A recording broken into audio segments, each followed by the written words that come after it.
Let's go to Matthew, line numero 3. Come on in, Matthew. Mr. Egberto, Yes, sir. I have a quick question, and Yes. maybe you can help me with it. Um, we hear a lot about the unemployment is down, Yes, sir. and then we also hear that people are underemployed. Yes. Okay, and a lot of these people that are employed, they're kept part time to avoid benefits. Yes, sir. Now they're not on the unemployment roll, so that looks good. Yes. But they hate their jobs, Yes. and one reason they hate their job is because they get no benefits because Right. they kept to part time. True. And in my case, I'm retired, collecting Social Security, Mhm. and I've got a little part-time job, couple days a week, at a community college. Mhm. And most of the folks I work with are kept part-time Mhm. to avoid benefits. Sure. And I just paid my property taxes yesterday, Mhm. and one line is in there goes to Lone Star College, Right. and I can't understand why my property taxes can't afford to pay these people full-time. Look, there's this thing that they call these new professors. It has a catchy name, right? You are a what do you call these teachers? These professors.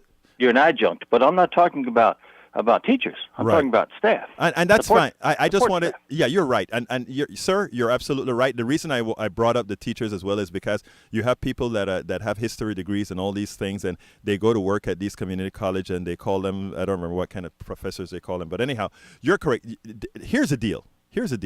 The reason they're underpaid is also a function of capitalism. Here's what I mean. In the state of Texas, we give all these breaks to corporations, right? We give them all these options not to pay taxes. And when it comes to paying for the schools, however, we make it a function largely on what the property taxes are in the area. In the case of Lone Star College, look at where Lone Star College is. Lone Star College is in a property poor district, unlike, let's say, places like San Jacinto, where have the places where have oil companies, all the refineries, etc. But then there's another caveat: all these oil refineries get all these breaks, right? Yeah. So that reduces the tax base, and in reducing the tax base, so they tell all these universities and colleges, you have to reduce your cost, and in reducing your cost, where do you think they reduce their costs? They can't change the building. They can't change a lot of these other issues. But guess what they can do? They can say, we're not going to give you increases in your salary. They can say, we're going to reduce the amount of people that are working there. They can say, we can reduce the amount of hours that you're going to work. But you see, we tolerate that, sir. We tolerate that because we are the ones who elect the board for these different colleges.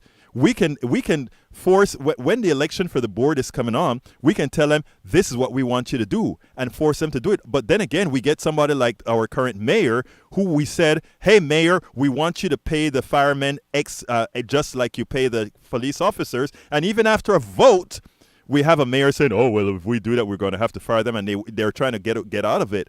We have to take back control of our government. We have to take back control of our government, and we can do it.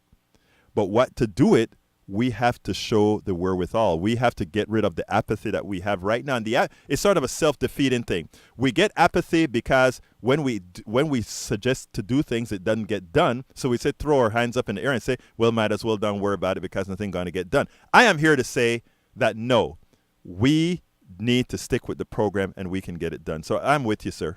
Anything else you want to add? Thank you, Egberto. You have a great day, Matthew.